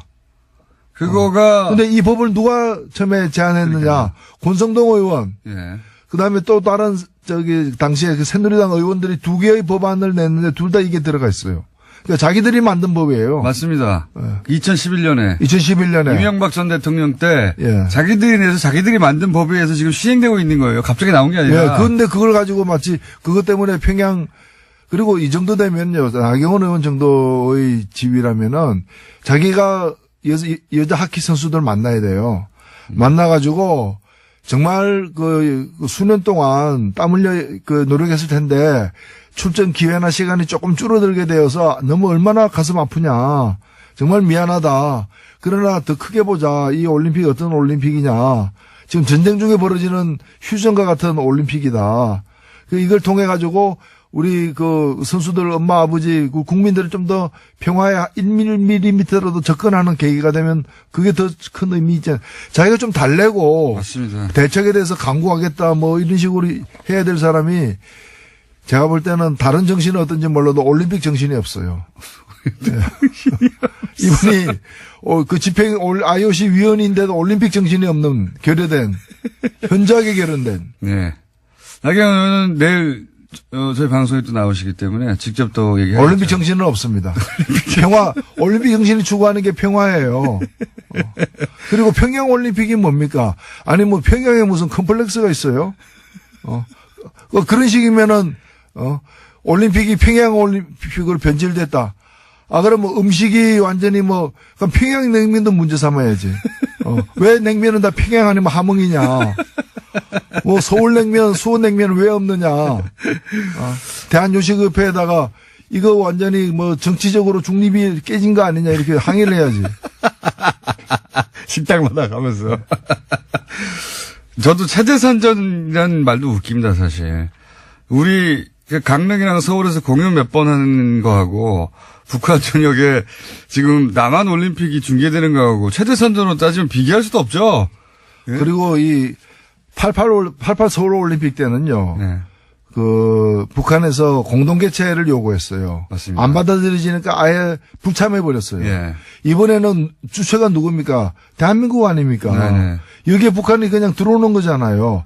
다만 입장할 때 네. 공동 선수단이라고 해가지고 같은 옷 입고 같은 깃발 들고 한번 입장하고 퇴장하는 것밖에 더 있습니까? 거기 그 규모도 작아요, 사실 선수단의 규모는. 우리 옆에 조금 들어오는 정도입니다, 사실. 압도적 체제 선전은 대한민국이 하고 있는 거예요. 맞습니다. 북한에서 볼 때 남한 선수단 규모가 이렇고 북한은 조금 서 있고 경기 수도 얼마 없고 근데 한 번도 자신들은 개최하지 못한 올림픽을 2번이나 하는 거 아닙니까? 동계하게 다. 그럼 남조선 체제 선정의장에 예. 북한이 왜 참여하느냐라고 북한 내에서는 문제가 나올 수도 있지만 그렇게 나와야 정상인 상황인 그렇죠. 거예요. 북한에서 이건 남한 체제 선전하는 거 아니냐라고 항의가 나올 내용입니다. 어떻게 올림픽 전체하고 공연 몇 개하고 비교가 됩니까? 체제 선전을 하자면. 이게 말이 안 되는 건데 이걸 또 엄청나게 또 보도를 해줍니다. 네, 체제 선전 평양 올림픽. 네, 이분들이 두려워하는 거는 제가 볼 때는 평화예요. 두려워하는 거는 평화예요. 네. 남북 간에 늘 군사적으로 이렇게 긴장되어 있고 전쟁이 언제 일어날지도 몰라야 자기들이 그나마 살 그 틈이 생기는데 그런 게 이제 평화로와 대화로 하면은 그렇잖아요. 핵무기 달라고 구걸하러도 다니고 막 이랬는데 한핵 줍쇼. 그 평화 시절에 오면은 골치 아프잖아요 이게. 그러니까 자신들이 서식하고 이렇게 번성할 기회가 점점 적어지는 거죠. 네, 서식지가 줄어들고 그러다 보니까 이제 이런 논란을 막 키우고 있는데 게다가 이 법안들도 자기가 만들었고 자기들이 집권하고 있을 때는 자기들이 인공기 옆에서 한반도기 흔들면서 엄청나게 응원도 했었어요. 예. 지금 반대하는 분들 사진이 많이 찍혀 있습니다. 북한 응원단 옆에서. 그때 그런 얘기 전혀 안 했거든요. 예, 북한은 핑계인 것이고 자기들이 궁색하게 되는 자신들의 그 처지, 그 불우한 처지가 이제 원망스러운 거죠. 불우한 처지. 자, 그렇습니다. 예. 평양 올림픽이라는 비난은 진짜 말이 안 된다고 봅니다. 예. 북한에서 이거 서울 올림픽에 왜 들러리 쓰고 있느냐 이렇게 나온다면 얘기가 되는데 예, 말이 안 된다고 보고 예, 국민당은 이제 완전한 파탄에 이른 것 같습니다. 그죠? 예. 그죠? 그걸 완전한 파탄에 이른 그 서로 성명전 하는 걸 보면 예, 남북보다 더합니다. 그 정도에 이르러서 대화는 끝인 것 같고 서로 징계하라고 하고 있고요. 예. 그냥 안타깝죠. 국민들이 이제 그런 걸 보면서 이제 뭔가 좀 이렇게 하다가 뜻이 달라질 수도 있는데 합의하에 갈라서거나 이제 그러질 왜 못하느냐. 비례대표 출당 문제는 어떻게 생각하십니까? 저는 해줘야 된다고 봐요. 저는 유승민 대표의 얘기가 옳다고 봅니다. 저는 그런 점에서는 유승민 대표가 이제 중간중간에 보면은 굉장히 이성적인 판단을 내릴 때가 늘 그렇다기보다는 중간중간에 이제. 남북 문제에서는 좀 의견이. 예, 좀 다릅니다만. 이 문제에 있어서는 그 말이 맞아요. 그러니까 정치라는 것이 물론 늘 이제 막 이해관계 때문에 다투기도 하지만은 그래도 선을 그을 때는 좀 이성적으로 그어야 되는데 이걸 사실은, 못 먹는 감 찔려나 보자는 그런 식이거든요. 그런 식으로 보내주면 니네가 더 커지잖아 이런 거잖아요. 정치란 건 뜻이 같은 사람들끼리 모여서 하는 것인데 뜻이 다르지만은 너 못 보내줘 왜? 네 잘 되는 거 보기 싫으니까. 그러니까 너는 좀 망해야 돼. 뭐. 그러니까 그거죠 그거. 예, 네. 그런 심보로다가 국민들에게 지지를 호소한다는 것도 참 우스운 거죠. 예, 이 통합 과정에서 제가 보기엔 유승민 대표가 최대 승자고 예, 득실을 따지자면 안철수 대표가 많이 잃었어요 사실은.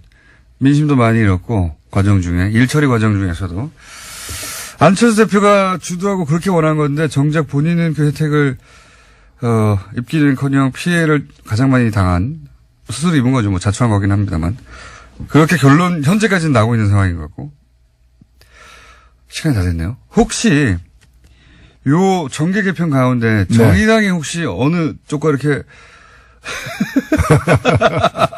손을 잡는다든가 이럴 계제는 없을까요?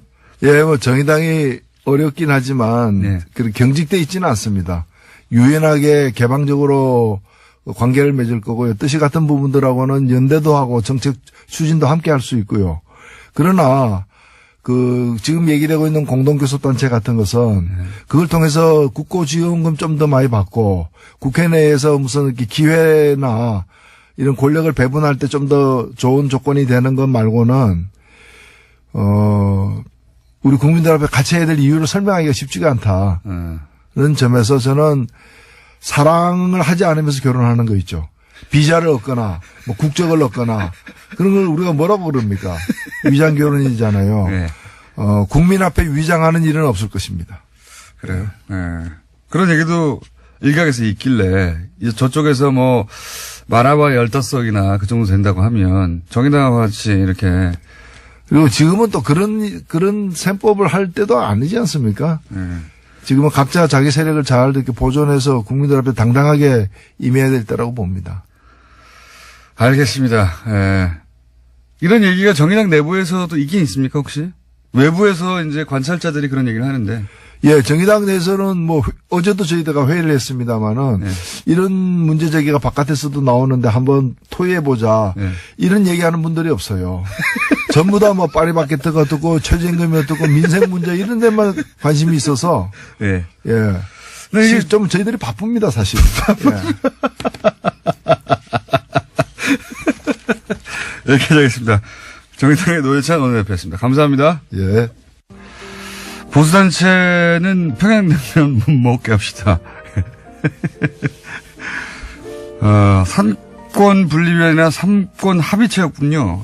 이거 재미있는 표현입니다. 그렇습니다. 예.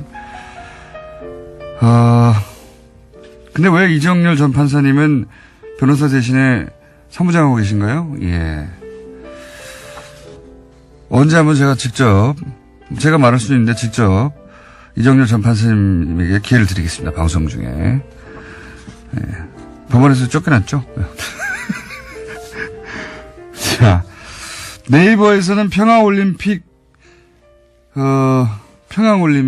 검색 후 전쟁 중입니다. 예.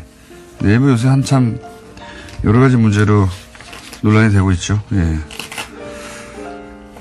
네이버 특집도 한번 해야 되겠네요. 자, 특집 해달라는 게 너무 많네요. 예. 법원 특집도 해달라고 그러고, 이슈가 되면. 법원 특집도 꼭 해야 될 상황인 것 같고요. 네이버 특집도 꼭 해야 될 이슈인 것 같습니다. 자. 옆으로에서 양지열 변호사님이 블랙리스트가 아니라 컬러리스트라고 했다고. 예. 크게 와닿지 않는 표현이네요. 양지열 변호사님 하루빨리 잘려가지고 저에게 코너로 다시 나오셔야 되는데, 생각보다 길게 하시네요? 같은 시간에 진행하니까 서로 통화하고 그러면 좋을 텐데, 네. 가끔 생각납니다. 예. 양지열 변호사님, 컬러리스트라고. 아마 이제 이 블랙리스트에 이 문건에 등장했던 분들의 색깔로 표시를 해가지고 그렇게 표현한 것 같습니다. 양지열 변호사님 이름이 문자에 등장했기를 오랜만에 소개해드렸습니다. 자, 곧 잘리길 기대하고요. 예, 여기까지 하겠습니다. 정통 과학 시간이라고 표현하고 싶지만 한 번도 그런 적이 없었기 때문에. 자, 원종우 씨 나오셨습니다. 예, 안녕하세요. 문자 중에 이런 게 있어요. 원종우 씨가 훨씬 형 같은데 왜 까부냐고. 네. 제가 형입니다. 예. 참, 앞서거니 뒤서거니 외모로는 서로 노안을 자랑하고 있죠. 네. 자, 오늘 주제 뭡니까? 오늘은 일단 지난번에 제가, 지난주에는 못 나왔고, 그전에 알파고 얘기를 하면서 그 네. 두려움과 공포를 잔뜩 드리고 갔잖아요. 알파 제로. 예. 네. 스스로 학습한다. 그렇습니다. 네. 그래서 좀 그 반대되는 얘기로 좀 우리가 좀 희망을 가져야 되지 않겠냐. 네. 과학이 아직 인류 문명을 위협할 정도는 아니다. 네. 네. 특히 그 인공지능이 좀 죽쓰고 있는 얘기를 좀 드리려고 하는데. 죽쓰고 있는 분야도 있다. 네. 왜 그 알파고하고 가장 또 유명한 인공지능이 왓슨이었잖아요. 네. 예, 왓슨이 이제 미국에서 게임쇼 우승하고 네. 지금 이제 의료 쪽으로 가 있다고 다들 알고 계신데 얼마 전까지만 해도 왓슨이 굉장히 잘하고 있다고 알려져 있었습니다. 네. 근데 최근의 상황을 보니까 이게 생각보다 똑똑하지 않다라는 것이 밝혀져서 어떻게 밝혀졌나요? 지금 우리나라에 7개 병원에 왓슨이 들어와 있어요. 네. 그래서 이제 주 암 진단이라든가 이런 걸 하고 있지 않습니까? 네. 근데 진단율이 굉장히 낮습니다. 아, 그래요? 네. 이제 지금 진단율을 어떻게 보냐면 또 의사, 우리나라 인간 의사하고 이제 비교를 해서 진단율이 맞는지 안 맞는지를 확인을 하는데. 그러니까 암 진단 로봇인 거죠, 로봇 말하자면. 그렇죠. 예. 예. 특히 이제 우리나라 같은 경우에는 외국하고 또 암 특성이 다르기 때문에 진단율이 뭐 50%를 밑도는. 그러니까 예. 암이라고 진단했는데 아닐 경우도 있고, 암인데 암이 아니라고 진단하는 경우 이게 사실 절반 가까이. 그것도 아니고요. 네. 지금 좀 왓슨에 대한 이 우리의 그 판단이 좀 관점이 묘한 게 인간 의사하고 같느냐 다르냐로 판단을 합니다. 아, 지금은. 그러니까 결과적으로 틀릴 수도 있죠. 인간 의사도. 인간이 틀려서 틀릴 수도, 그렇죠. 안 맞을 수 있지 않습니까? 왓슨이 맞을 수도 있잖아요. 그러니까 지금 어떤 식으로 되어 있냐면 지금까지 공개된 자료는 왓슨하고 의료진의 의견 일치율밖에 없고 아하. 왓슨과 의료진의 의견이 엇갈렸을 때 누가 실제로 맞냐? 그 연구 결과가 없어요. 전 세계적으로. 그러면 왓슨의 진단율이 50% 할 수는 없죠. 그러면. 없죠. 예. 그러니까 이게 지금 아예 판단을 할 수 없는 이 연구가 안 되고 있다는 점이 좀 묘한 상황이고요. 예. 왜 안 하고 있는지 모르겠어요. 의사들 자존심 때문에 안 하고 있을 수도 있습니다. 예, 뭐 그럴 수도 있겠죠. 만약에 이 로봇의 진단율이 인간보다 훨씬 높다고 하면 의사들이 할 일이 없었잖아요. 예, 그렇겠죠. 저도 암 진단에 관한 한. 예. 예, 저는 이제 왓슨이 지금 좀 문제가 있다는 식으로 얘기를 드리려고 하는데 우리 희망, 꿈과 희망을 되찾기 위해서 거기에 이제 찬물을 끼얹으시는군요. 그리고 사실 IBM 측 자료가 그러니까요. 뭐였냐면 그 왓슨이 잘하고 있는지도 몰라요. 아니에요. 이렇게 지금 표정도 굉장히 좀 무서웠어요. IBM 측 자료는 뭐였냐면 원래 이제 인간에서 의견 일치율이 90% 이상이라고 주장을 했는데 이 데이터도 어떻게 나온 거냐면 특정 환자의 데이터로 일단 왓슨을 가르칩니다. 그런 다음에 다시 그 환자들을 진단하게 해서 아, 같은 결과가 나오느냐? 네, 그런 식으로 했기 때문에 이것도 문제가 있다는 지적이 계속 미국에서도 나오고 있고 그러네요. 맞는 지적이네요. 그래서 한국에서도 그렇고 식약청에서도 그렇고 미국에서도 그렇고 이 왓슨이 지금 의료기기가 아닙니다. 분류가 안 되고 그래서 이제 보험 적용이 안 되죠. 그냥 의학 저널을 검색하는 기구로 만 초라한 그런 명칭으로 등록이 돼 있는 상태라서 그렇군요. 왜냐하면 기존의 방대한 의학 정보들을 정보 처리를 해서 자가학습을 한다 이런 원리란 말이죠. 네, 그렇죠. 그러니까 지금 알파고가 처음 나왔을 때, 예, 맨 처음에 이제 기보를 연구해서 스스로 이제 두게 하고 그렇게 출발했지 않습니까? 근데 이제 이거 발전하다 보면 지금 제로가 나왔잖아요, 제로가. 그렇죠. 제로는 기존의 기보 보지 않고 규칙만 입력하면 스스로 공부를 해가지고 이긴다면서요. 그렇죠. 인간의 기보를 연구한 로봇들을. 그렇습니다. 그러니까 거기까지 갈 수도 있다. 갈 수도 있고 막 가는 게 목표긴 하겠죠. 예. 다만 이제 현재 상황은 우리가 기대했던 혹은 우려했던 것만 못하다라는 게 얘기고 변수가 바둑보다 더 많겠죠. 그렇겠죠. 네, 바둑판 자체가 움직이지는 않은데 여기는 인간부터 매우 다양한 종류와 체질과 환경이 있으니까. 그렇습니다. 그래서 사실 미국 최고의 그 암병원이 MD 앤더슨 암센터라는 데가 있는데 여기는 1912년부터 지금까지 왓슨의 알고리즘을 이용해서 폐암하고 5가지 백혈병 치료 프로그램을 개발하고 있었어요. 그러다 2016년 9월에 그냥 계약을 종료해버립니다. 아, 이걸 안 되겠다. 안 쓰겠다 이 얘기죠. 안 맞다. 그래서 지금 의료계에서 말씀하신 대로 의사들이라든가 이런 쪽에 두려움이 있는지도 모르겠지만 의료계에서 왓슨의 활약이 알파제로 같이 그런 것은 아니다. 근데 이제 그것도 구글 딥 마인드였나요? 예. 네네. 거기서도 처음 도전했을 때 앞으로 무슨 10년, 20년 후에 일어날 일이라고 했었는데 그거 하나에 매달려가지고 불과 5년인가 6년 만에 결국 인간을 뛰어넘은 수준이 아니라 이제 두려운 수준까지 가버렸잖아요. 그렇죠. 예, 이제 이 알파제로를 바둑으로 이길 인간은 존재하지 않는 거예요, 사실은. 없습니다. 예, 영원히 안 나올 거고요. 영어도 안 나올 것이고요. 그것처럼 집중해서 한 곳에 파서 나올 수도 있습니다. 예, 그럼 결국은 왓슨이 인간 의사들 다 추천하고 이기겠죠. 근데 이제 결론이 그렇게 나오는군요. 제한돼서 쓸 수 있겠죠. 그러니까 왓슨으로 진단을 하고 혹여 놓친 부분이 없나 인간이 점검을 한다든가. 그렇게 쓸 수는 있을 것 같은데 이건 두렵진 않아요. 예. 병을 고치는 쪽이라면 두렵지 않은데. 네. 그래서 이제 앞으로 지금 진단만 하고 있는데 앞으로 처방까지 다 이렇게 그런 것이 나온다면 또 다시 한번 생각해 볼 문제고 어쨌든 지금 기대만은 못하다는 게 좀 중론입니다. 전 세계적으로. 요 특정 분야에 있어서는. 예, 그렇습니다. 바둑은 끝났고요. 바둑은 완전히 끝났죠. 바둑 장기 이런 건 다 끝났습니다. 인간이 개발한 게임들, 복잡한 게임들. 다 끝났습니다. 예. 스타크래프트라든가 이런 것에도 도전을 한다고 하더라고요. 컴퓨터들이. 그거는 시간 문제로 전부 다 이제 정복을 하겠죠. 그러니까요. 게임 같은 거는 다 끝날 것 같아요. 결국. 네. 자, 그 다음에 뭡니까? 예, 그냥 이게 좋아요. 왓슨은 그렇다고 치고요. 네. 오늘은 그냥, 요즘 블록체인 얘기 많이 나오잖아요. 블록체인, 예. 비트코인 얘기 많이 나오고. 예. 그래서 이야기를 좀 할까 하다가. 예. 하다가. 예, 너무 예민한 주제라서. 뭐, 특별히 예민하지도 않아요. 예. 그 반응 신경 쓰기도 싫고. 예. 욕먹을까봐. 예. 잘 모르고. 아니, 그냥 규제해야 되는 겁니다, 이거는. 그냥 돈 벌고 싶은 거예요. 뭐 자꾸 복잡한 기술 얘기할 필요 없어요. 복잡한 기술은 그 기술 나름대로 얘기할 영역이 있는데, 지금 현상은 그냥 돈 벌고 싶어서 그런 거예요. 자꾸 복잡하게 얘기하는지 모르겠어요. 예, 지금 현상은 좀 문제가 있죠, 사실. 그냥 돈 벌고 싶어서 벌어진 현상입니다. 돈 벌고 예. 싶은 게 나쁜 게 아닌데, 그 과정에서 불거지는 이제, 통제할 수 없는 현상들, 혹은 많은 사람이 피해를 주는 어떤 결과들이 있으니, 거기에 장치를 하자는 거예요. 기본적으로 유시민 작가님하고 생각이 같으신 건가요? 저는 기본적으로는 그 스탠스입니다. 그렇군요. 예. 네.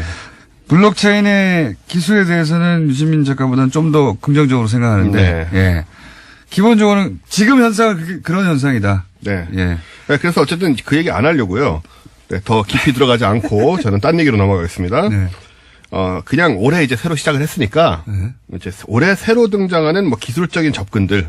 새로운 기술. 네, 정확하게 말하면 그 기술들을 사회적으로 상용화하려는 시도 한 두 가지 정도를 설명을 드리려고 해요. 네. 먼저 우리가 관심 있는 분들은 그 하이퍼 튜브란 걸 들어보셨을 겁니다. 저 들어봤습니다. 네. 예. 하이퍼 튜브란 거는 영화에 이제 나오는 거예요, 옛날에. 거의 뭐 보면. 그런 개념이죠. 예. 네. 튜브에다가 기차 같은 게 들어가가지고 뿡 빨리 가는 거 아닙니까? 예, 진공 튜브를 예, 만들어서 거의 진공으로 돼서. 그 튜브를 뭐 지하에 건설하기도 하고 네. 이제 SF 같은 데 나오던 얘기인데 요게 이제 몇 년 전에 그 유명한 일론 머스크가 예, 유명한 사람이죠. 예, 이 사람이 만들고 있지는 않고요. 그냥 얘기를 했어요. 그래서 들고 나와서 이제 이런 거 할 수 있다, 이런 거 하자, 뭐 이런 얘기를 하고 본인은 아이언맨의 다녔습니다. 실제 모델이죠. 예, 근데 잘 보면은 이렇게 왜 모델인지 잘 모르겠습니다. 뭐 공통점이 없는데 얼굴은 공통점이 없지만 뭐 이렇게 상상만 하던 과학기술을 실제 네. 과감하게 뭐 실현에 옮긴다 뭐 이런 의미겠죠. 예, 전에 한번 비교를 해본 적이 있는데 하여튼 개인적인 공통점은 참 없더라. 개인적인 또. 예, 뭐 부모가 부자도 아니고 무엇보다도 아이언맨이 아닙니다. 그런 수트를 착용하고 활동하고 있지 않아요. 네, 그런 점에서 굉장히 큰 차이가 있는 사람이죠. 어쨌든 이제 그 기술이죠. 진공 상태 튜브를 건설하고 열차를 넣어서 움직이게 하자. 그런 건데 이 진공 튜브에는 공기 저항이 없으니까 네. 또 굉장히 빨리 깔 수 있고 또 이제 한쪽에 바람을 빼는 것 자체가 추진력을 만들어내거든요. 네. 아시다시피 예, 그렇게 될 수밖에 없기 때문에 그리고 압력차가 생기죠. 그렇죠. 네. 그걸로 또 가는 거고. 우리 다 대류 들었잖아요, 대류. 아 예. 예. 그 차가운 공기는 뭐 그렇게 갈 필요 없고 압력차가 생기면 움직일 거 아닙니까? 네, 예, 차가운 공기하고는 전혀 관련이 없고요. 그러니까 공기가 흐른다. 네네. 예, 압력차가 생기면 그렇습니다. 이제 이 물건이 움직이겠죠. 이 물건이 기차일 뿐인 겁니다. 네. 예. 근데 이게 이제 미국에서 뭐 가속주행 시험 작년에 성공하고 했는데 오늘 말씀드릴 얘기는 뭐냐면 바로 올해부터 우리나라가 여기에 뛰어든다는 거예요. 아, 우리나라가 네, 괴짜 업체에서 하는 게 아니고 몇 년 안 된 얘기인데 우리나라가 바로 뛰어드네요. 네, 뭐 과기정통부 산하의 그 정부 출연 연구소들 있지 않습니까? 네. 뭐 건설기술연구원, 교통연구원, 기계연구원, 전기연구원, 전자통신연구원, 그리고 한양대, 그리고 유니스트 이런 8개 기관이 지난 17일에 협약을 체결하고 앨런 머스크도 이거 상용화 못했지 않습니까? 지금? 아직 상용화된 데 한 군데도 없습니다. 네. 이걸 우리나라의 출연연들이 모여서 같이 연구를 하기로 지금 협약을 체결을 하는. 오, 좋네요, 이거. 그죠? 네. 좀 참신하죠. 예.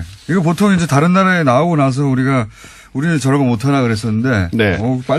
비교적 빨리 뛰어든 분야입니다. 비교적 빠릅니다. 그리고 공상과학적인 거를 이제 실현하는 것 같아서 좀 느낌이 좀 뭔가 우리가 이제 좀 참신하죠. 공상과학적인 거 실현하는 적은 별로 없었어요. 그런 나라가 아니잖아요, 우리나라가. 로켓, 뭡니까. 60년대에 달에 갔거든요. 그렇습니다. 60년대에 안 태어나신 분들 많죠? 인구 절반은 안 태어나셨는데, 60년대 달에 다 갔어요, 이미. 네. 그리고 우리가 발사체가 없어요, 아직도. 예, 발사체가 좀 1단 로켓이 없죠. 미국이 못하게 해서 그런 겁니다. 우리가 사실 예, 이거 개발 능력이 없어 아니라. 미사일 기술이기 때문에 그게 네. 굉장히 어려운 문제고요. 어쨌든 이제 사실은 유럽, 캐나다 이런 쪽이 개발 준비를 하고 있긴 한데 이걸 만약에 우리가 개발하게 되면 서울 부산까지 30분 만에 갑니다. 저는 이 얘기 나올 때마다 저도 신기하잖아요. 네. 그래서 이제 몇 번 관련 문서나 본 적이 있는데 어떻게 세우나 모르겠어요. 이 터널을 만드는 게 중요한데 사실 이게 터널을 우리나라 같은 데는 산도 많고 해서 이게 뚫고 가는 게 중요하긴 하지만 이게 사실은 굉장히 비쌀 것 같은데도 불구하고 기본적으로 터널만 만들면 되기 때문에 네. 기존의 뭐 초고속 열차 우리 KTX나 그보다 더 빠른 기술. 거기는 어쨌든 마찰력으로 세우잖아요. 그렇죠. 그 레일에 브레이크를 걸어서 마찰력으로 무게도 있고. 네. 여기는 그 공기 저항이 전혀 없지 않습니까? 네. 그럼 가다 서야 되잖아요. 그렇죠. 그게 마음대로 되겠나. 뭐 어떻게 하겠어? 무섭다. 할 거예요. 어떻게? 속도는 엄청난 속도 1000km 이상으로 달린다고 하는데. 네. 예. 그럼 저항이 없으니까요. 그렇죠. 굉장히 승차감도 굉장히 좋고 진동도 없고. 진동도 예. 없고. 다 좋은데 어떻게 세우냐 이거예요. 그런 기술 정도는 하지 않겠습니까? 알아서? 우리가 걱정까지 할 필요는 없지 않을까요? 궁금해서. 안 서는 기차를 만들지는 않지 않겠어요? 그게 서는 부분이 잘 안 돼가지고 이게. 걱정이 참 많으시군요. 그런 데 네. 대해서. 좀 빨리 나왔으면 좋겠는데. 예, 어쨌든 건설 비용이 10분의 1밖에 안 들 수도 있답니다. 오히려 전기로 달리는 이 고속열차보다. 생각해보면 말이죠. 이걸 만약에 우리가 대륙 끝에 있어요. 네. 이게 만약에 계속 발전한다면 서울에서 파리까지 쭉 갈 수도 있는 이미 겁니다. 그 얘기가 나오고 있습니다. 네. 그래서 국내에서 이걸 건설해가지고 중국하고 통과해서 유럽까지 있는 이런 얘기 많이 있었잖아요. 슉 날아가는 겁니다. 그러면 진짜. 비행기 이상의 속도로 갈 수가 있는 거죠. 그러니까요. 유럽까지. 예. 그리고 이제 하늘에 떨어질 생각 걱정도 하지 그런 않아요, 위험도 제가. 없고. 그래서 그걸 목표로 하지만 해서 어떻게 우리나라가- 써주냐. 아, 예. 그 방송 들으신 분들이 이거 좀 걱정 좀 해주십시오. 이거 좀 우리 공장장님 걱정이 큽니다. 그거 좀 알아봐 주세요. 어떻게 반드시 쓰냐. 쓰게 만들어 주십시오. 예, 안 쓰면 어떡하냐. 자, 원종우 씨였습니다. 감사합니다. 내일 뵙겠습니다. 안녕.